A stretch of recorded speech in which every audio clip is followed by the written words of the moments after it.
Olá, pessoal, boa tarde. Primeiramente, gostaria de agradecer a presença de todos vocês. A Beckman Coulter se mantém comprometida com o avanço da saúde para todas as pessoas, aplicando o poder da ciência, tecnologia, a paixão e a criatividade das nossas equipes para aprimorar o papel do laboratório de diagnóstico na melhoria dos resultados da saúde. Por esse comprometimento com a inovação e a informação, nós convidamos hoje dois grandes nomes do cenário laboratorial e clínico para conversarem conosco sobre um tema que está cada vez mais se aproxima de uma padronização diante de tantas informações, muitas vezes desencontradas que nós temos tido hoje em dia, né? E essa padronização que vamos ter no mercado.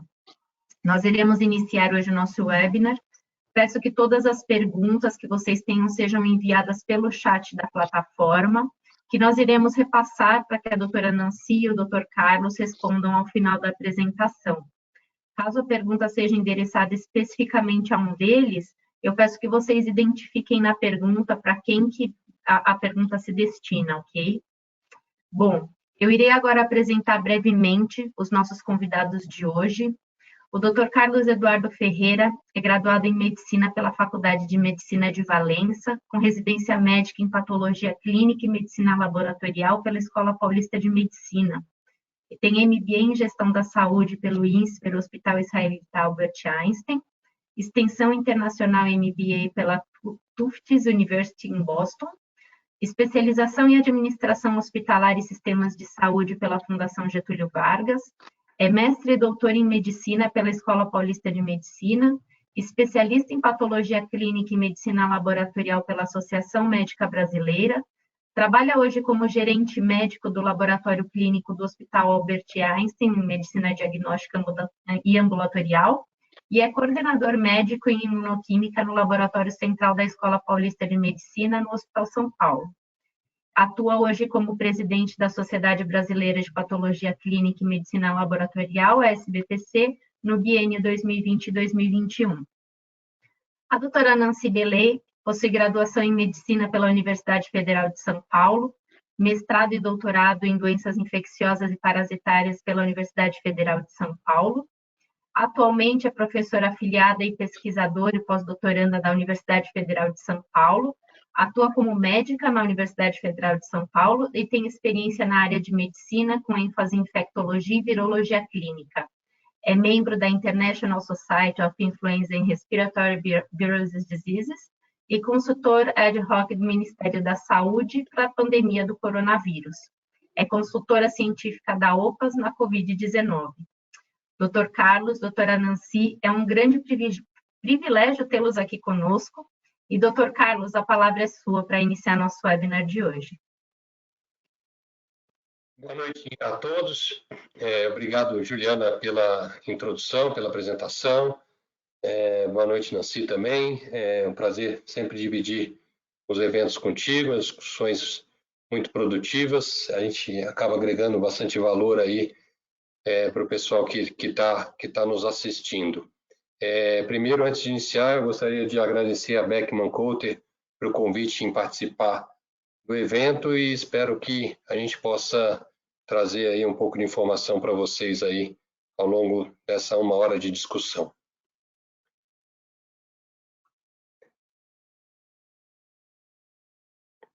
O tema proposto, né, avaliação crítica dos ensaios sorológicos pós-vacinais, um tema que está em bastante discussão hoje, tanto do ponto de vista científico como na mídia também, né, e um apelo popular muito grande de todos os pacientes querendo saber se realmente se estão imunes à Covid-19 e os testes hoje estão sendo bastante discutidos. Aí eu vou abordar uma visão laboratorial, né? Vou trazer um pouquinho de padronização em relação aos ensaios, o que está sendo proposto, e um pouco da interpretação em relação aos testes. É bom já começar falando assim, os testes são muito novos, né? A gente tem praticamente com 5 meses de vida com esses testes e a gente tem uma curva de aprendizado em relação à utilização desses testes.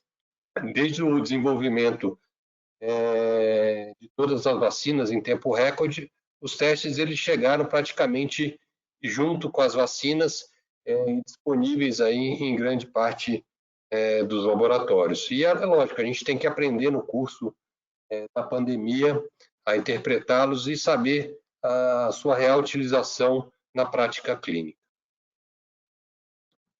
Essa é a minha agenda, eu vou tentar nesses 20 minutos falar um pouquinho sobre testagem, né? Já falei aí da testagem pós-vacinal, eu vou abordar um tema em relação a testar. Essa é uma frase do diretor da OMS que ficou bem emblemática aí na mídia, né, em relação aos testes, né?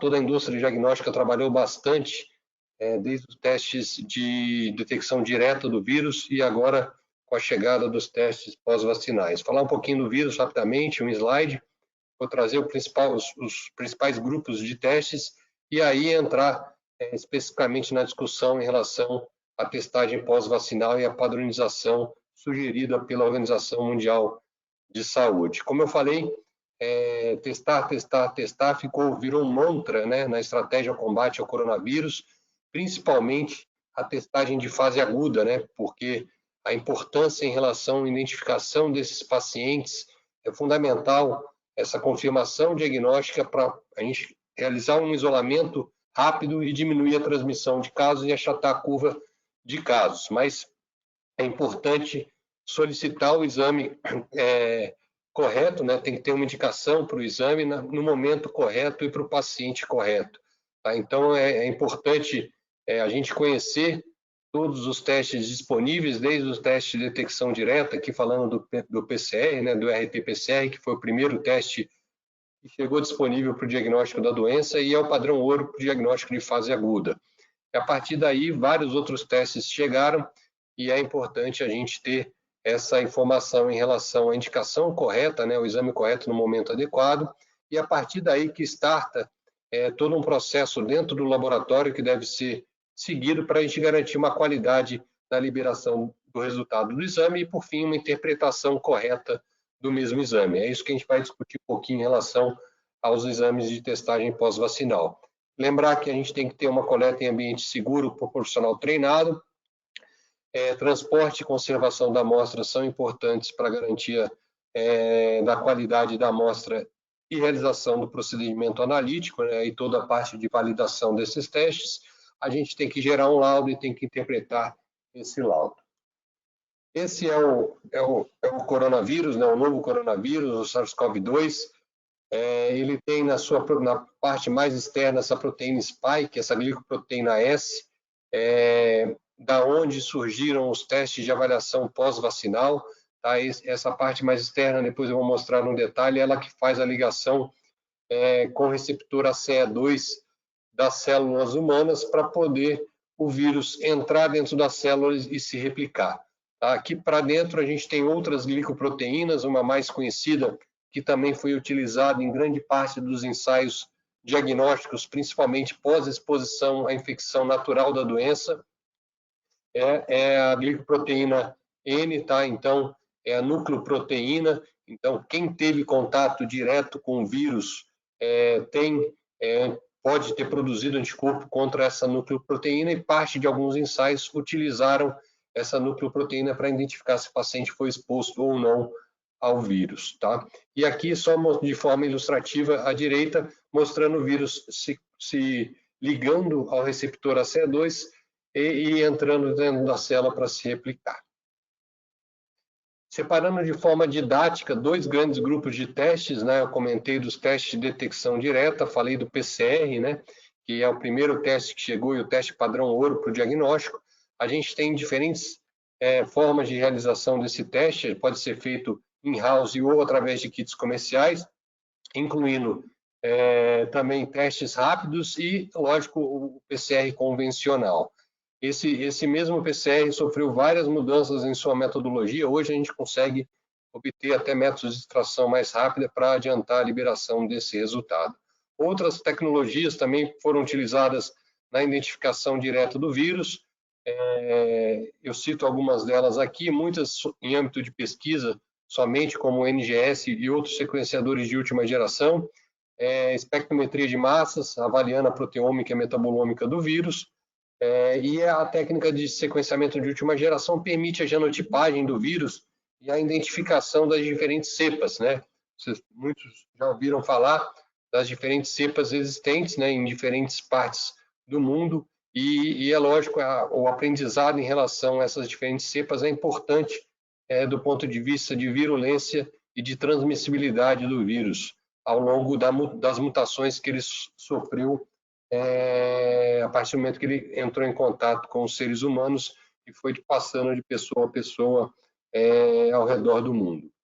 Então, um teste bastante recente de importância também, o teste de antígeno viral, é um teste imunocromatográfico, é um teste que é mais simples em relação ao PCR, pode ser mais acessível para várias cidades espalhadas pelo país que não têm acesso ao teste do PCR e é uma alternativa na identificação do paciente de fase aguda, do paciente que está em fase de replicação, e a partir do momento que você tem um teste de antígeno positivo, isso é mandatório, isso é uma alta especificidade, né? Dispensa a utilização até do PCR, teste de antígeno positivo indica que esse paciente está em alta replicação do vírus. Aqui, já na parte à direita da tela, a gente tem os testes para avaliação de resposta imune, tá? Então, a gente teve desenvolvimento de vários testes pela indústria diagnóstica, desde de vários subtipos, de subclasses de anticorpos, IgA, IgM, IgG,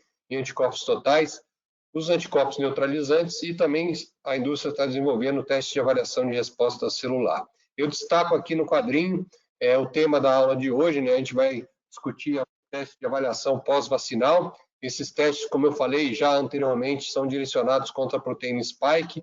Aí, a parte da proteína spike ela é dividida em S1, S2 e anti-RBD. Grande parte dos testes estão focados aqui contra os epítopos S1 ou mesmo contra essa fração RBD. E a gente tem também disponível o teste de avaliação de neutralização de anticorpos que avaliam a capacidade dos anticorpos, se identificados no teste, de impedir a entrada do vírus na célula. Eu destaco aqui embaixo dos dois testes comercialmente disponíveis, o teste de neutralização em placa, que é o teste aí considerado gold standard na avaliação de neutralização de vírus, tá? Esses testes foram utilizados somente para pesquisa, um teste que requer laboratório nível 3 para sua utilização. Basicamente isso. Então, agora a gente vai falar um pouquinho já, começar a falar da finalidade dos testes, né? Os testes normalmente de laboratório podem ser solicitados na prática clínica, como a gente já tem aí os principais aí amplamente utilizados, como o teste de PCR e o teste de antígenos para confirmação diagnóstica. A gente pode excluir o diagnóstico, a gente pode monitorar um tratamento com testes, a gente pode estadiar uma determinada doença, fazer testes de forma preventiva e predizer doenças também, aqui mais os testes genéticos. Aqui já trazendo para o coronavírus, a gente pode realizar os testes apenas para inquérito epidemiológico. Aqui grande parte dos testes sorológicos tem importância epidemiológica para avaliar o quanto o vírus já afetou parte da população, e é lógico aqui a pesquisa básica, a pesquisa clínica, de forma importante, contribuindo para avaliar a importância desses testes na prática. Esses são os principais tipos de anticorpos, tá? A gente não produz só anticorpos que neutralizam a entrada do vírus na célula, mas a gente produz anticorpos que só contribuem com a cascata inflamatória e permitem a entrada do vírus dentro da célula. Então, aqui separando de forma ilustrativa, essa figurinha A são os chamados anticorpos neutralizantes. Eles têm a capacidade de impedir que o vírus entre dentro da célula.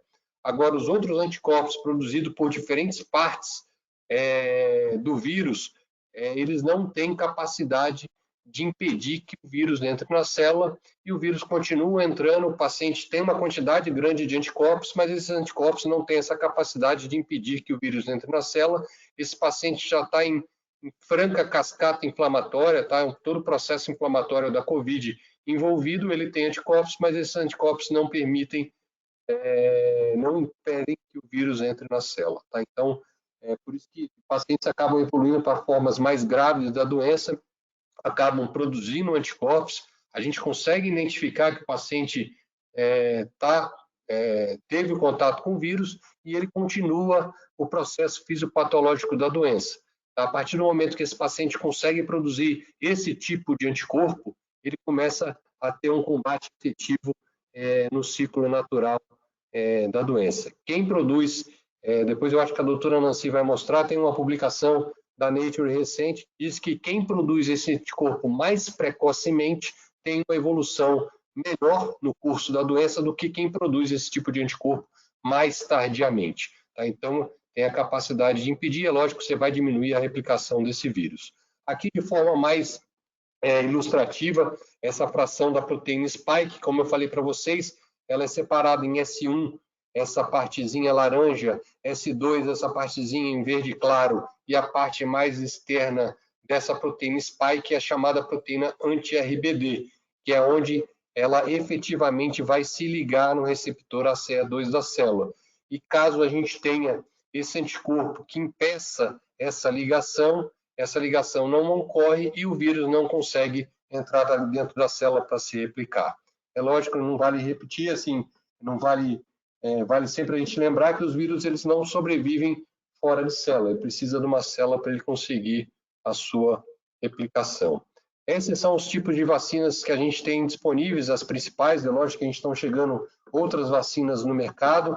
A gente tem no Brasil, já em utilização aqui, a Coronavac, a vacina da AstraZeneca e agora, mais recentemente, algumas doses de Pfizer já chegaram ao país. A gente tem características de vacinas, elas são diferentes, tá? Então, a AstraZeneca usa o adenovírus, contra a proteína, usa como princípio ativo o antígeno da proteína S, a Coronavac utiliza o vírus vivo inativado e a vacina da Pfizer utiliza como tipo de vacina um RNA mensageiro, também como substrato o anticorpo anti-S. Aqui, teoricamente, todos os tipos de testes, tanto contra o S quanto o N, poderiam avaliar a resposta vacinal contra a Coronavac, mas o que a gente percebe na prática é que praticamente ninguém produz anticorpo quando foi exposto a Coronavac contra o antígeno N. Tá? Então, praticamente todos os testes de resposta vacinal foram baseados contra o antígeno S. Entrando na padronização dos ensaios disponíveis no mercado, a OMS soltou esse documento no final do ano passado com a tentativa de tentar padronizar a utilização de epítopos únicos para a realização desses testes e até mesmo padronizar unidades internacionais para que a gente possa se comparar e ter um valor referencial único para os diferentes testes disponíveis no mercado. A gente que vive em laboratório há muitos anos, a gente sabe que essa é uma tarefa que não é fácil, não é simples. Por quê? Porque cada indústria desenvolveu ensaios com epítopos diferentes e cada indústria tem que buscar a padronização dos seus ensaios. Então, eu já acompanhei tentativas de padronização com troponina, com outros marcadores, e essa padronização realmente é difícil. Espero que a gente consiga esse tipo de harmonização, até mesmo para a gente conseguir ter um melhor entendimento da utilização desses anticorpos na prática clínica. Isso vai ser de bastante relevância. Então, a gente, como eu falei, tem diferentes ensaios, diferentes fabricantes, e cada um utiliza um epítopo específico, somente contra a proteína S1, outras utilizam específicos contra essa proteína anti-RBD, e outros, como eu falei, tem ensaios de anticorpos neutralizantes. Tá? Então, a partir daí, a Organização Mundial da Saúde reuniu vários especialistas espalhados pelo mundo, o Brasil teve uma participação também nessa padronização. E quais são os pontos principais, né? O que eles procuram com essa força colaborativa? Tá? Então, avaliar a quantidade de anticorpo para a padronização dos ensaios, identificar o anticorpo candidato para inclusão no material referência para utilização nos diferentes ensaios, avaliar a característica do anticorpo, tá? Reatividade / especificidade para os diferentes ensaios, avaliar o range de preparação nos diferentes ensaios, aí a linearidade dos ensaios, e por fim, recomendar a preparação de anticorpo padrão para designar uma unidade específica para esse anticorpo. Tá? Então, a gente tem hoje a realidade, muitas vacinas, diferentes anticorpos monoclonais e a utilização também de plasma convalescentes, isso também é importante para pesquisa e, é lógico, em alguns casos, para terapia do paciente. Essa é uma publicação do grupo de pesquisadores da Itália, um paper sobre opinião, tá? Então, eu estou trazendo aqui a opinião de um grupo da Itália, eles trazem na sua publicação essa recomendação da Organização Mundial da Saúde, trazendo a unidade que deve ser utilizada aí de padronização para a gente começar a poder se comparar entre os diferentes ensaios. Então, a unidade sugerida é essa unidade de ligação de anticorpo por ml, tá? BAL por ml. Nesse mesmo artigo, eles trazem algumas considerações que eu coloco importantes, né? Os potenciais vantagens e desvantagens desses testes de avaliação pós-vacinal, tá? Então, aqui as principais vantagens é ter um basal dos não vacinados, tá? Então, quem não foi vacinado poder estar dosando e falar, ó, tá vendo, eu não tenho título de anticorpo anti-S, e pode ser que esse paciente possa ter entrado em contato já com o vírus e já ter esse tipo de resposta prévia por ter entrado em contato com o vírus previamente. Os não respondedores, tá? Então é importante para avaliar também aqueles pacientes que acabam não respondendo às vacinas ou respondedores baixos, e é lógico, avaliar o tempo de decaimento desses anticorpos. Quem está trabalhando direto com testagem, aí a gente pode perceber que alguns pacientes permanecem com títulos altos, outros caem levemente, outros acabam perdendo esse título de anticorpo de forma mais rápida. Eu acho que a Nancy vai comentar algo nesse sentido também. E as desvantagens ainda, a gente não tem essa evidência em relação a qual título de anticorpo confere essa proteção, por quanto tempo esse anticorpo vai conferir essa proteção, tá? Então a gente não tem essa equivalência. E é lógico discutir também a custo-efetividade da testagem. Será que a testagem vai ser importante para identificar a periodicidade das vacinas, ou vai ser importante independente da periodicidade, visto que alguns pacientes perdem os anticorpos mais rapidamente e outros não? Dependendo, o teste vai poder ser útil para avaliar essa indicação de uma provável repetição. Tá? Então, e a lógica, a desvantagem, a gente vai ter uma grande quantidade de coletas aí até para a gente ter esse aprendizado.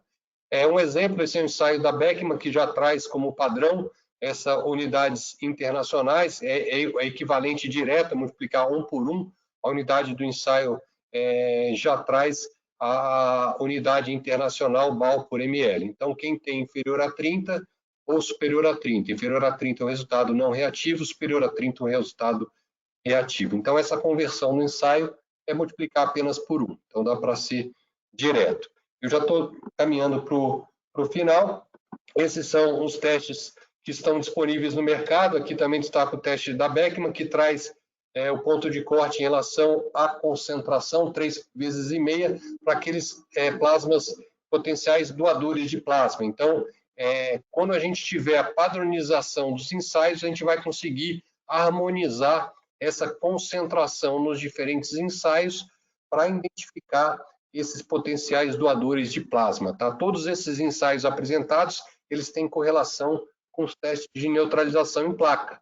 Tá? Então, a partir do momento que a gente consegue homogeneizar essas unidades, a gente vai chegar numa unidade única. Quem tiver acima, aí no caso do exemplo da Beckman, eu coloquei aí o valor de 30, né? Apresentei aqui 3,5 vezes, quem tiver acima de 100 BAL por ml, vai poder ser um potencial doador de plasma. Por fim, eu só trago uma iniciativa pioneira aí da Sociedade Brasileira de Patologia Clínica e Medicina Laboratorial. Nos testes de avaliação de COVID, a gente disponibiliza a publicação dos dados e a gente consegue, em parcerias com laboratórios públicos e privados, validar esses testes em vida real e apresentar essas validações no site aqui em destaque. Eu fecho com uma frase que a única coisa que não muda é que tudo muda. O que eu estou trazendo aqui para vocês hoje pode não ser verdade amanhã, mas a gente ainda está aprendendo no curso da pandemia, e eu acredito que nos próximos meses a gente deva ter muita informação relevante, ainda mais em relação à testagem pós-vacinal. Obrigado, e estarei disponível depois para as perguntas e para o debate. Eu vou passar agora a palavra para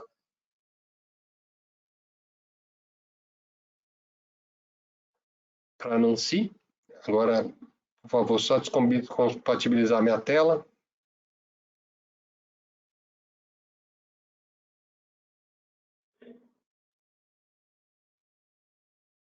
Boa noite, vou colocando aqui a minha tela, agradecendo já ao convite da Beckman, agradecendo a presença de todos, e a ideia nossa aqui seria nós conversarmos de novo sobre esses testes e, conversando sobre esses testes, discutir não só os avanços, como os desafios de utilizá-los na prática clínica.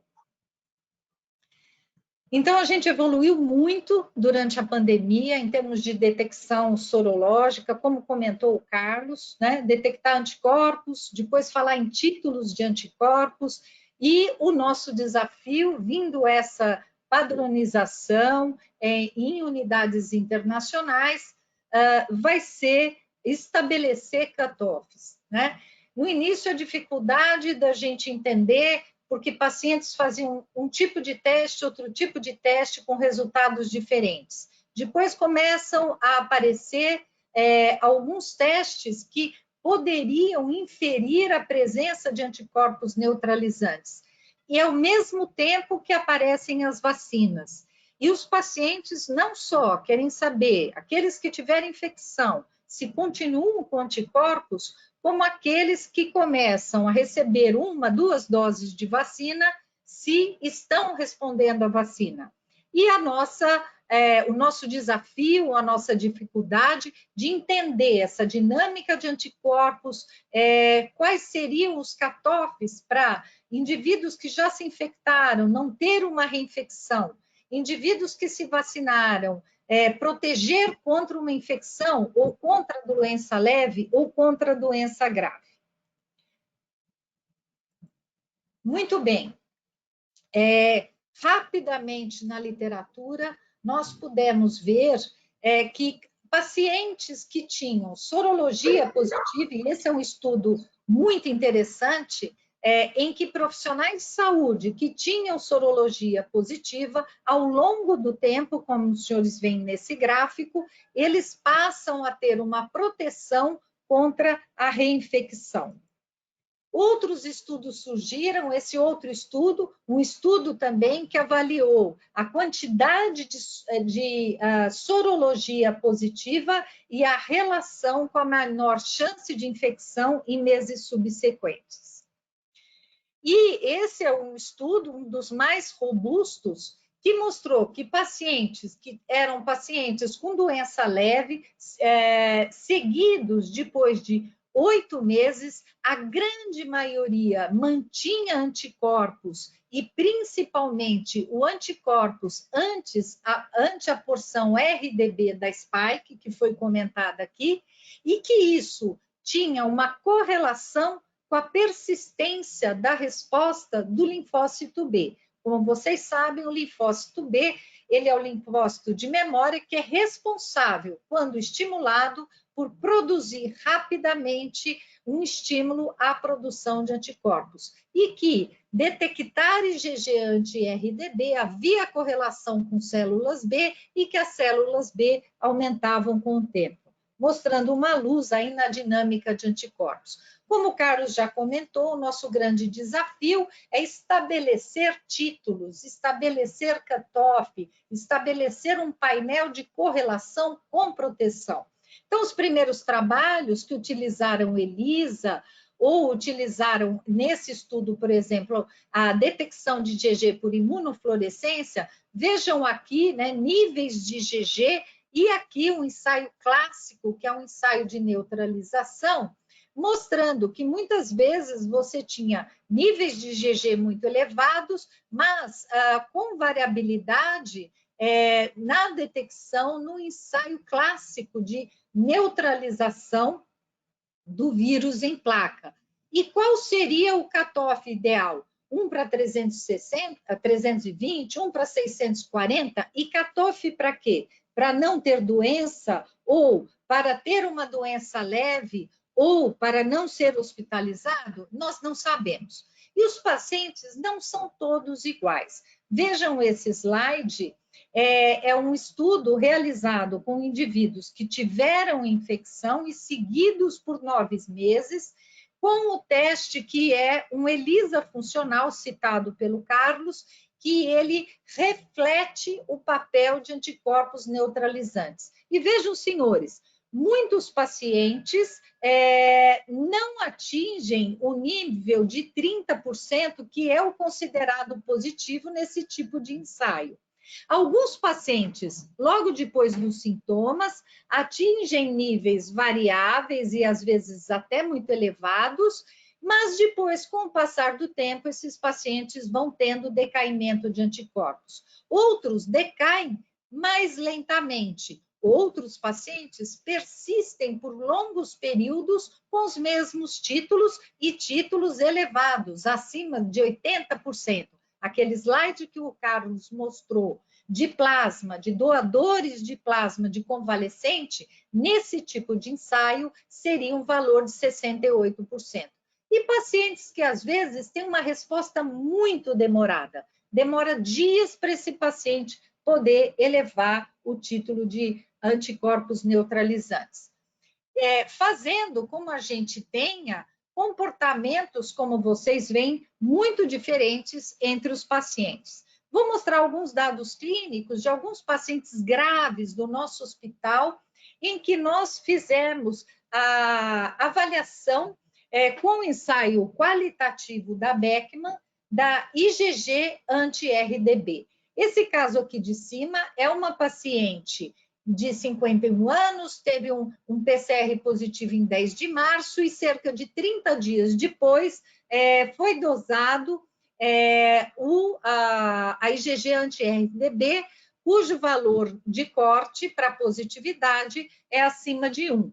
E ela tinha níveis bem altos. Naquela tabela que o Carlos mostrou, seria acima de 3,3, ela poderia ser uma doadora de plasma. Vejam, a gente seguindo essa paciente por 31 dias, ou seja, até 2 meses depois do início do quadro de COVID, vejam como varia os níveis de anticorpos. Aqui ela já estava no domicílio, de alta, sem sintomas. Quer dizer, claro que aqui não é uma avaliação quantitativa, mas vejam como muda essa detecção. Isso uma paciente hospitalizada.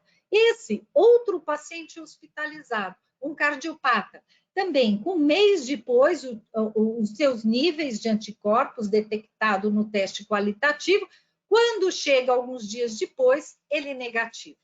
E isso é algo que nós temos visto em vários pacientes, quer dizer, um comportamento muito diferente entre si.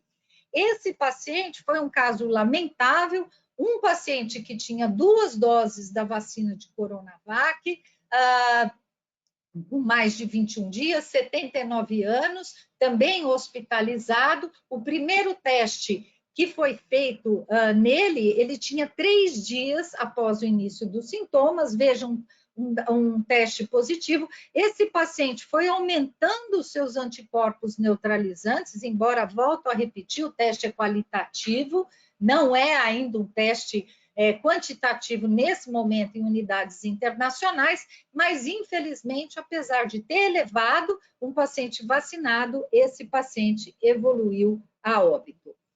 E nós vemos na literatura, por exemplo, essa paciente, uma profissional de saúde, que tem um PCR positivo, desenvolve anticorpos, e aí, num segundo momento, ela se reinfecta meses depois, aumenta o título de anticorpos rapidamente e tem uma doença leve.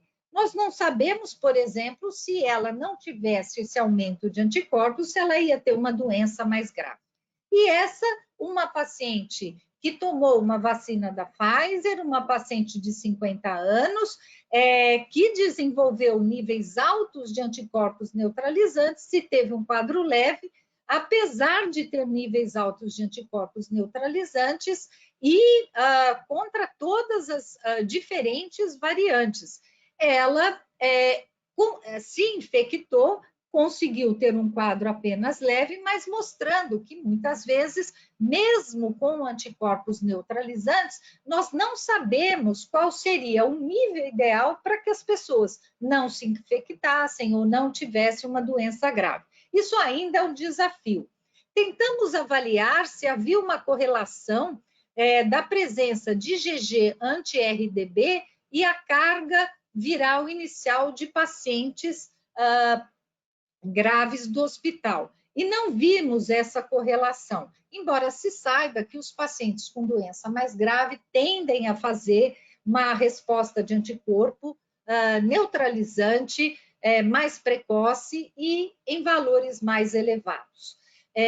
Vejam aqui, nós fomos avaliar, e aqueles que têm uma vacina, que não tiveram infecção, mas tem vacina. Isso são vários profissionais de saúde nossos. Vejam, senhores, o nível de corte nessa avaliação da IgG anti-RDB é 1. Vejam, são pessoas com 2 doses de vacina, alguns com valores mais elevados. Aqui, um indivíduo que tinha tido Covid prévio, tomou 2 doses de vacina e não respondeu. E um indivíduo relativamente jovem. Então, realmente, nós temos que aprender, né? Varia muito a resposta individual das pessoas em relação a essa questão do anticorpo. E uma outra questão é quando a gente avaliar, por exemplo, uma resposta vacinal. Eu acho muito interessante esse slide, porque aqui eu estou mostrando também profissionais de saúde do nosso serviço, todos tomaram Oxford. A última detecção que vocês veem dos 4 é após 2 doses da vacina Oxford AstraZeneca, e aqui a primeira em março é após a primeira dose da vacina AstraZeneca. E aqui é imediatamente antes da segunda dose. Então, vejam que, aparentemente, a gente tem um estímulo, depois esses anticorpos tendem a diminuir, e depois eles tendem a subir quando a gente faz nova dose. Então, qual é o melhor momento, né, para a gente dosar uma resposta vacinal? Nós não sabemos, né? Depende do momento que a gente avaliar. E isso, nos estudos com vacina, nos estudos clínicos, nós observamos isso. Vejam aqui, por exemplo, a gente tem um estudo também da Oxford AstraZeneca. Aqui são indivíduos vacinados com a vacina da meningite, portanto, sem resposta no teste de ELISA. Aqui com a primeira dose, aqui com a segunda dose. Vejam, senhores, com 14 dias, 28 dias, eu tenho uma elevação. Em torno de 56 dias, parece que já estabiliza. E com a segunda dose, é mais tardio. Então, eventualmente, alguns indivíduos, depois que tomam a segunda dose, às vezes, principalmente profissionais de saúde, eu tenho sido procurada. Já tem 21 dias da segunda dose, eu gostaria de avaliar meus anticorpos. Vejam, eu mostrei naquele outro slide que algumas pessoas demoram um pouco mais de tempo para responder, as pessoas são diferentes entre si, e olhem aqui, muda um pouco o momento que a gente colhe, o nível que nós vamos encontrar. Aqui em ELISA, e aqui a mesma coisa, fazendo estudo com neutralização. E aqui o controle são indivíduos que tiveram a doença. Então, realmente é um desafio saber qual é o melhor momento para avaliar uma resposta vacinal em termos de saúde pública, né? E como vai ser essa dinâmica de anticorpos nos pacientes. E os testes, como o Carlos já mostrou, também são diferentes entre si. Aqui uma comparação de ELISA anti-IgG anti-N, anti-Spike S1, e aqui anti-RDB, e aqui o ELISA funcional, que testa anticorpos neutralizantes. Vejam que a correlação em termos de sensibilidade, muitas vezes, para a detecção do anticorpo IgG anti-RDB, é até mais sensível do que o teste de ELISA funcional, que testa anticorpos neutralizantes. Então, também é algo que é muito interessante que a Organização Mundial de Saúde propõe essa padronização, que teremos possivelmente um painel, isso será um desafio, e que os testes sejam transformados em unidade internacional para que a gente possa comparar dados e, eventualmente, em diferentes estudos com diferentes pacientes e diferentes vacinas. Isso o Carlos já mostrou, né? Eu vou passar rapidinho por esse slide. E uma outra questão que eu acho importante nesse estudo, acho muito interessante, também com ELISA funcional, onde você tem o limite de positividade para anticorpos neutralizantes 30%. Vejam, senhores, com diferentes vacinas, como varia na primeira dose e na segunda, e aqui muito interessante, quando a gente vê a variação por faixa etária. Então, muitas vezes, pacientes de 40, 50, 60 anos, 80 anos nos procuram. Eu tomei 2 doses da Coronavac, o meu resultado deu tanto, eu vou viajar, será que vale a pena no exterior tomar outra dose de outra vacina? A gente não sabe responder. Vejam como varia até de acordo com faixa etária isso. Ou seja, os testes são diferentes entre si, as vacinas são diferentes e os pacientes são diferentes. E nós vamos ter que aprender muito ainda. Seguramente nós vamos usar esses testes, mas nós vamos ter que aprender muito ainda para poder usá-los na prática e responder essas questões dos pacientes. Então, parece que travou um pouquinho aqui. Não, sim. Aqui, o mesmo estudo de resposta vacinal com pacientes que já tiveram infecção, os soropositivos, e pacientes soronegativos. Como vocês sabem, também o fato do indivíduo ter tido uma infecção prévia, ele responde melhor em títulos de anticorpos neutralizantes quando ele recebe a primeira dose da vacina. E, sem dúvida nenhuma, nós precisamos ter essas respostas do melhor momento de vacinar os pacientes e de níveis de proteção.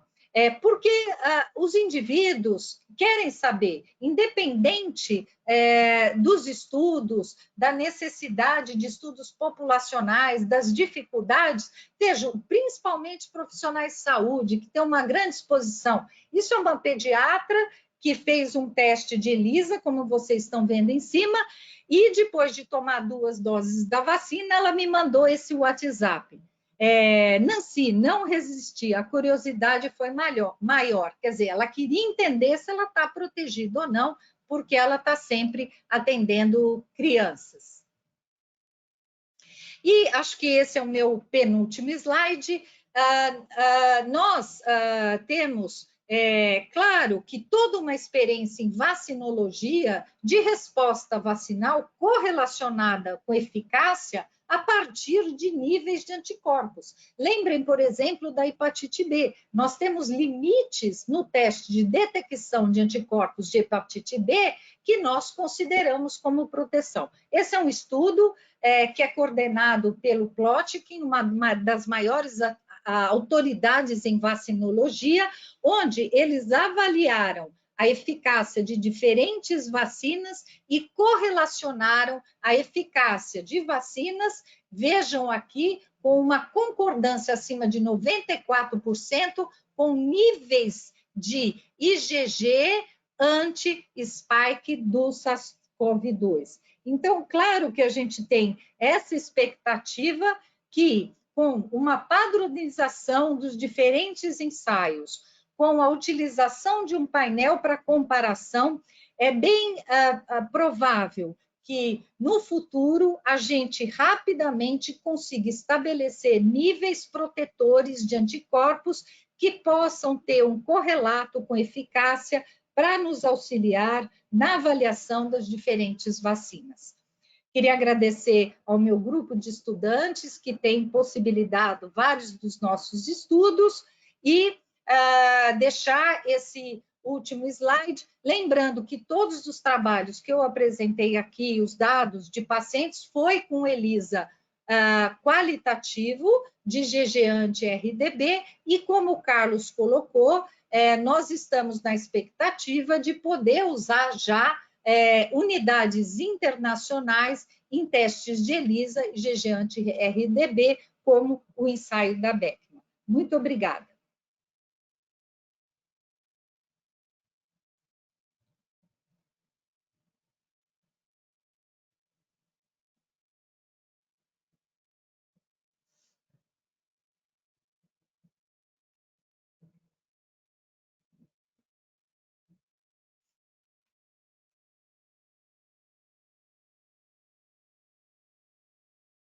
Muito obrigada, doutora Nancy, doutor Carlos. Nós vamos abrir agora para as perguntas, tá, pessoal? Então, quem ainda não enviou as suas perguntas, por favor, enviem pelo chat, para que eu possa passar para os nossos convidados. Eu vou começar agora com algumas perguntas que nós já recebemos. A primeira pergunta é endereçada para o doutor Carlos. Na verdade, foram duas perguntas com um propósito muito parecido, então eu já vou ler as duas juntas. Doutor Carlos, do ponto de vista laboratorial, quais seriam os principais benefícios que haverão tendo no mercado testes padronizados pela Organização Mundial de Saúde? E a segunda seria, vale a pena esse esforço de padronização de anticorpo padrão, se entendermos que já teremos todos vacinados ainda este ano? Então, a importância da padronização é a gente conseguir falar a mesma língua, assim, e ter um ponto de corte único que a gente possa utilizar e avaliar essa resposta vacinal. Esse é o sonho de consumo nosso. E a partir do momento que a gente tem esse valor único, imagina, vou trazer de forma mais clara o PSA. O PSA usa um ponto de corte único para os diferentes ensaios. E se a gente puder ter isso para avaliação dos anticorpos pós-vacinais, isso vai contribuir para as pesquisas, até para definir o corte, dependendo de uma proteção em relação à nova exposição para o vírus. E então, a partir do momento que a gente tiver esses números, isso se torna mais viável. Por isso que a gente tem muito essa confusão. O meu deu 30%, o meu deu 50%, o meu deu 60%. Cada um fala com um valor diferente para um determinado ensaio. E a outra pergunta realmente é difícil essa padronização em epítopo único, né? Isso, como eu comentei, dei o exemplo da troponina. Até hoje, a gente não conseguiu utilizar o epítopo único para fazer um ensaio contra um antígeno específico, né?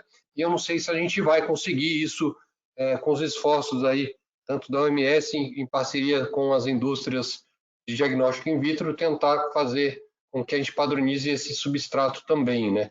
A unidade é um negócio, padronizar, multiplicar, fazer uma conversão, agora utilizar o mesmo substrato, aí seria um avanço adicional, né? Eu acompanho bastante laboratório, como eu comentei, eu não sei se isso vai se tornar viável, né? Mas é um esforço interessante e importante até para a gente poder ter essa comparação aí entre os diferentes ensaios. Aproveito também, a Nancy, já pegando o gancho na pergunta, Juliana, aquele paciente que teve aquela produção aumentada no curso da doença, dependendo a gente conseguir dosar nesse ensaio novo, quantitativo, ou mesmo se tiver amostra para dosar o neutralizante, para ver se ele realmente não, provavelmente ele deve ter produzido um anticorpo que não neutralizava, né? Porque se ele tivesse produzido neutralizante mais precoce, provavelmente ele poderia ter um curso diferente da doença. Seria muito interessante pegar essas amostras e a gente fazer um follow-up depois aí desse caso. Não sei se é disponível ainda, se é Não, possível. a gente tem sim, com o maior prazer. Eu acho que a gente precisa estudar esses casos com certeza,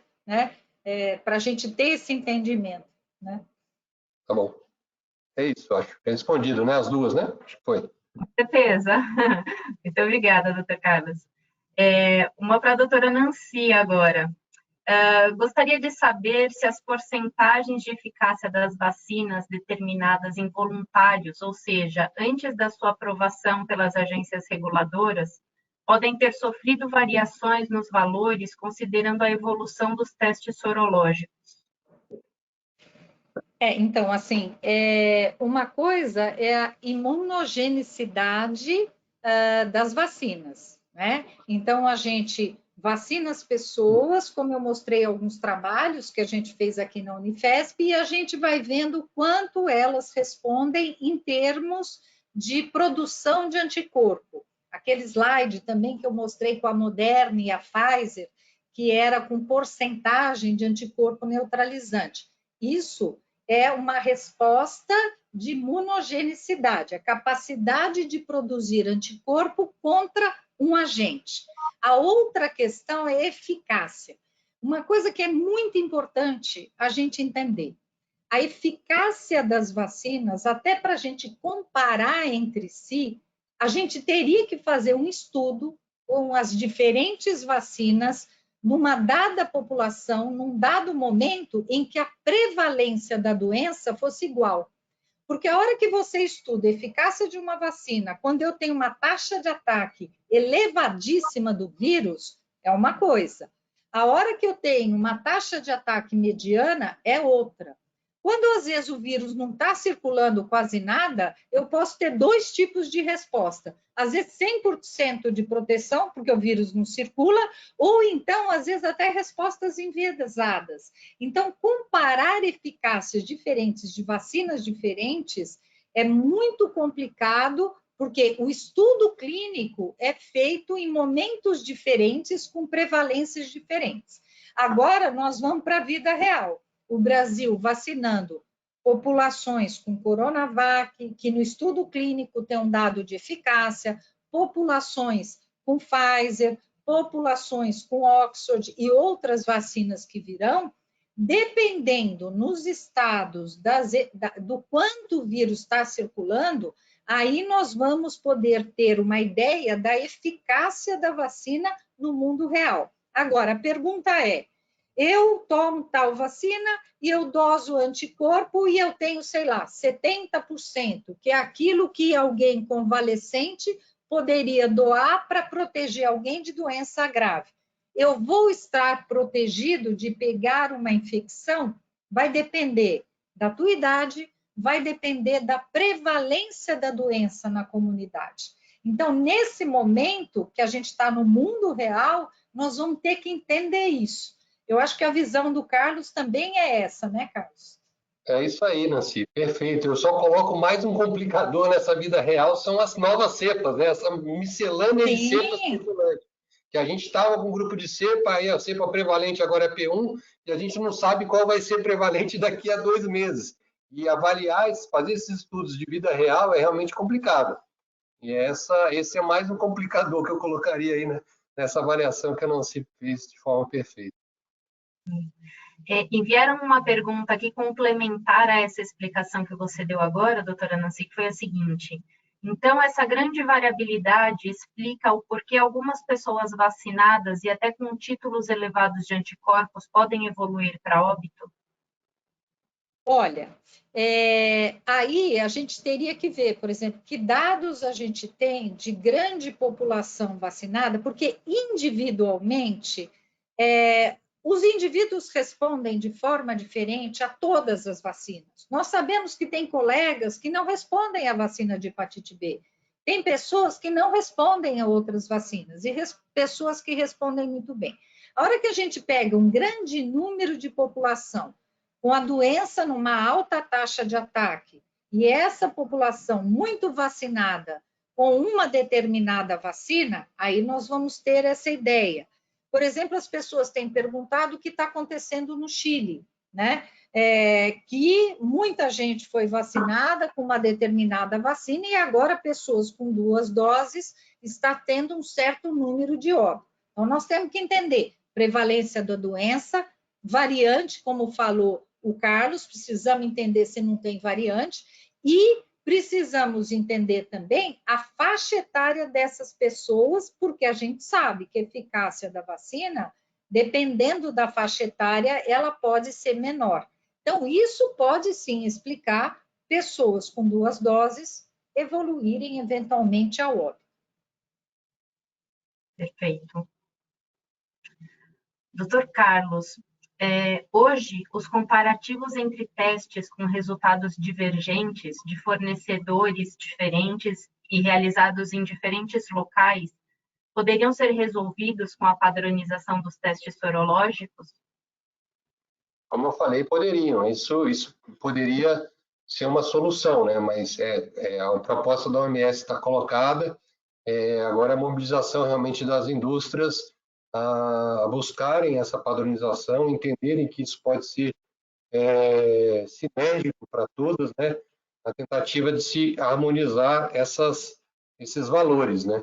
Porque realmente é uma confusão. A gente pega muito, principalmente nesses ensaios, como a Nancy colocou, os ensaios mais sensíveis, né, já direto quantitativos de anti-RBD, de anti-S, eles acabam sendo mais sensíveis até que o ELISA funcional, até pela concentração, você consegue quantificar uma sensibilidade muito maior. E tem pacientes que produzem anticorpos com anti-S, anti-RBD em testes de quimiluminescência e não tem títulos quantificáveis de neutralizantes. Isso pode ser pela característica do ensaio, né? Porque um já vê direto e quantifica direto o anticorpo, o outro precisa quantificar o anticorpo e avaliar o percentual de ligação à célula. E aí você tem essa variabilidade. E você pode ter um ensaio, eu tomei 2 doses de Coronavac, tem um anti-S positivo ou um anti-RBD positivo e tem inferior a 20 de neutralizante. Provavelmente esse paciente produz uma quantidade de anticorpo que não foi possível fazer uma avaliação qualitativa do ensaio posterior. Isso é um exemplo de comparação. E mesmo entre os ensaios, tem gente que fala, eu tenho 50, eu tenho 60. Você ter 50 no ensaio, que o corte é 30, é um negócio. Você ter 50 no ensaio, que o corte é 0,1, é outra história. Isso, essa variação de concentração acaba confundindo mesmo. Teve gente que tomou, por exemplo, a Coronavac, um ensaio que teve um corte de 50, teve 100. Estou com 100. Estava achando que estava com muito anticorpo. Foi fazer um neutralizante, estava inferior a 20. E é lógico, esse 50, você põe em escala de linearidade, ele vai até 40 mil. Então, assim, se pegar um ensaio da Beckman, por exemplo, tem um corte de 30, comparar com um ensaio que é corte 0,1, você não pode colocar. Por isso que gera essa confusão na interpretação. Tá? Então, a gente tem isso mesmo, tem essas diferentes variações, e é lógico, a característica do anticorpo, né, produzido. Normalmente, com as vacinas, você produz mais anticorpo já direcionado para neutralizar, anti-S. Agora, você entrou em contato com o vírus, o curso da doença, você produz anticorpo que não tem capacidade de neutralizar em uma quantidade grande até, né? Pacientes que evoluem de forma grave, você vai fazer sorologias convencionais, você pega título de anticorpos altíssimo e o paciente ainda não está evoluindo bem, ele não está neutralizando o vírus. Então, tem esses dois lados, a característica do anticorpo e a quantidade de anticorpos produzidos. Tá? Então, acho que é por aí. Perfeito. Uma agora para a doutora Nancy. Clinicamente, o que os resultados quantitativos e padronizados podem agregar no tratamento e acompanhamento do paciente infectado? Olha, o paciente infectado, né, a nossa maior preocupação é a gente tentar conduzir o caso precocemente no momento que ele apresenta a fase inflamatória, né? E a gente sabe que a fase inflamatória, que é a fase que determina o paciente internar e ter toda a dificuldade respiratória, insuficiência respiratória, ela também é muito dependente da imunidade celular. Então, embora o anticorpo neutralizante tenha uma importância, a gente sabe que naquele paciente que já desenvolveu a doença, dependendo da resposta inflamatória, e isso também é muito variável entre os pacientes, a nossa questão é muito a imunidade celular. E medir a imunidade celular, aí então a dificuldade é maior ainda, né? E entre os pacientes isso pode ser muito diferente. Então, na verdade, é importante o anticorpo neutralizante? Sem dúvida que é. Né?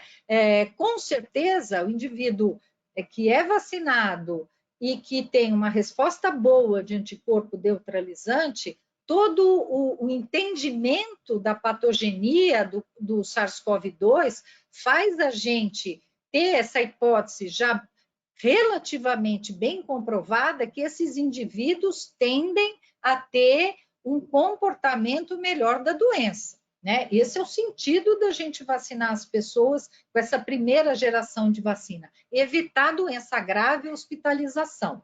Mas alguns pacientes rapidamente desenvolvem anticorpo neutralizante, e aí a gente está falando que a experiência é muito maior com a era pré-vacina da pandemia, né? E mesmo assim, às vezes tem uma evolução ruim. Agora, como será a evolução dos pacientes que desenvolvem ou já têm anticorpo neutralizante, se infectam? É isso que nós vamos ver. Provavelmente vai diminuir a chance de evoluir mal. Alguns, ainda assim, pode ser que evoluam mal. Aí a gente teria que estudar a imunidade celular. Só para pegar um gancho aí, Nancy, não sei, no entendimento da pergunta, não sei se a utilização dos anticorpos durante a infecção, eu acho que aí do ponto de vista clínico, né, o mais relevante é você ter uma condução do paciente em unidade de terapia intensiva, suporte, o anticorpo aí para a condução do paciente não vai ajudar o médico na condução clínica desse paciente. Eu não sei se também para deixar a pergunta, de repente, o pessoal percebe que não, tem que dosar para avaliar a condução, não. Não, acho que... até a gente antes, né, falar rapidamente isso, até os protocolos da gente introduzir intervenções do tipo tocilizumab, que é para imunidade celular, antes da gente dosar VL6, agora a gente nem dosa. É tão complexa essa questão da imunidade que, na prática, para esse doente, para essa intervenção, dosar para ver se está mais alto, mais baixo, como que ele vai ser um preditor de evolução no doente que já entra no hospital, nós temos que aprender muito e seguramente não vai ser o nível de anticorpo neutralizante que a gente vai responder. Certo. E agora para os dois, acho que é importante ter esse ponto de vista duplo aí, tendo em vista as diferentes vacinas com diferentes eficácias. Podemos dizer que os testes sorológicos padronizados poderão nos dar mais clareza no que tange a decisão de revacinar? Eu entendo que esse é o caminho, né? A hora que a gente, como o Carlos colocou, a hora que a gente conseguir esse desafio de ter padronização, de estabelecer cutoffs, esse é o caminho, porque estudo de avaliação de vacinas, comparação entre si, passa pela resposta anticórpica. Todos os trials que tiveram com as vacinas até agora, e eu mostrei alguns slides, vocês veem que se avalia a resposta de produção de anticorpo. Então, seguramente, a gente tem que avançar, né, na comparação desses testes, no que o cutoff para cada teste vai significar, um painel de soros, né, internacional, tudo isso nós temos que avançar. Mas, claramente, porque a gente vai ter vacinas diferentes e mais, pessoas diferentes tomando vacina, faixas etárias diferentes tomando vacina, formulações, doses diferentes. Então, nós temos que avançar nisso e isso vai contribuir. Claramente, como o Carlos falou, se eu pego um paciente mais velho que tomou determinada vacina e ele faz uma sorologia, ele não tem lá o ELISA positivo, unidade internacional menos de 30% ou menos de 30% no ELISA funcional, esse doente vai perguntar para a gente, olha, apareceu uma nova geração, revacina ou não? Em algum momento nós vamos ter que responder isso para esse doente. Né, Carlos? É isso aí, você resumiu tudo, Nancy, perfeito. A gente vai estar aprendendo, precisando dessa informação, né? Porque, como falou a Nancy, cada um vai responder de um jeito, tem vacinas com diferentes eficácias e a resposta individual de cada um é variada.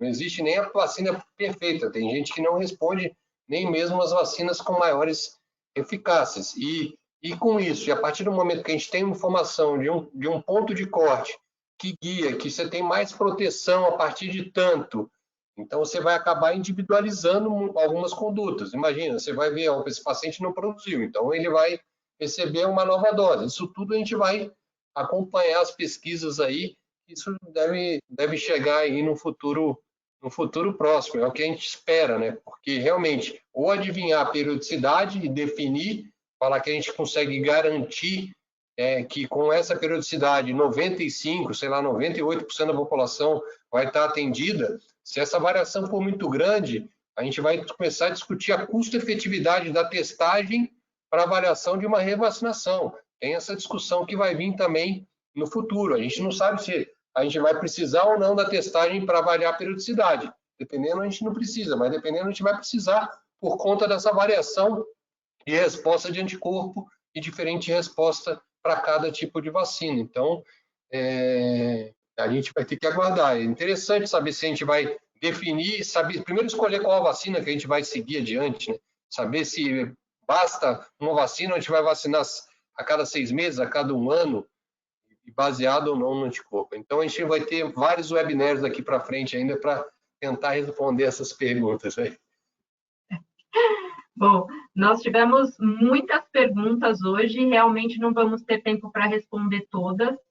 Eu vou pedir aos convidados, por favor, se eles podem responder as perguntas depois offline e nós compartilhamos com vocês as respostas por escrito no nossa landing page. Vou fazer uma última pergunta só para vocês dois. Acho que o Dr. Carlos já falou um pouquinho, mas acho que pode complementar com uma visão um pouco mais ampla. Como vocês veem o mercado dos testes sorológicos após a vacinação completa da população, em termos de tendência, demanda e necessidade? Então, eu coloquei um pouco disso, né? A gente vai estar aprendendo. Estou pegando os colegas que estão dosando com frequência. Tem colegas que vacinaram, chegaram a títulos altos e já tem títulos inferiores, indetectáveis em 3 meses. Como a Nancy mostrou, tem gente, eu tive a doença há 15 meses atrás, eu mantenho o título de 90% de neutralização. Então, assim, a variação entre as pessoas é muito grande, né? A gente vai ter que aprender ainda no curso da pandemia com vacina e pós-infecção também, né? Mesmo pós-infecção. Tem mesmo pessoas que foram vacinadas que mantêm títulos ainda por um período maior de outras caem em títulos mais precoces. Será que essa que caiu está mais exposta do que a que mantém título alto? Isso tudo a gente vai ter que responder. Eu acho que a gente tem mais dúvidas do que respostas nesse momento. Nossa, Nancy, aí, não sei se quiser complementar alguma coisa, Nancy, mas eu acho que é isso. Acho que, assim, nós vamos fazer, isso é uma demanda, né, da população, dos profissionais, daquelas pessoas que trabalham em serviços de alta exposição, né? A população é longeva, todo mundo tem um doente crônico na família, muitos vão ter pacientes que vão necessitar de ter uma excelente resposta, porque se submetem várias vezes a serviços de saúde. E do ponto de vista de individual, os clínicos às vezes têm essa dúvida, né? Tem um paciente que vai ser submetido a determinado procedimento, tomou uma vacina faz muito tempo, será que eu devo revaciná-lo? Está tendo mais infecção na sociedade agora? Nós não sabemos como o coronavírus vai continuar, do ponto de vista endêmico, sazonal. Então, a gente vai ter que, e só testando é que a gente vai aprender. Então, nós vamos ter que acumular esse conhecimento e a gente vai evoluir nesse sentido e aí poder ter essas respostas. Então, eu acho que durante algum tempo a sorologia vai ser necessária até a gente ter uma estabilização dessa nova doença. Perfeito. Eu gostaria de agradecer nossos convidados de hoje pela presença, pelo compartilhamento do conhecimento de vocês, é de extrema importância que nós, né, do meio da saúde, consigamos ter conversas informativas desse nível. Então, agradeço muito a participação de vocês e por terem aceitado o convite da Beckman Coulter.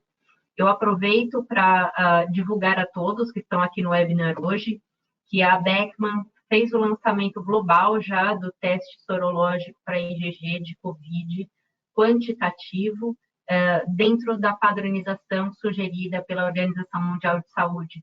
Então, esse teste está sob registro no Brasil e em breve estará disponível a todos.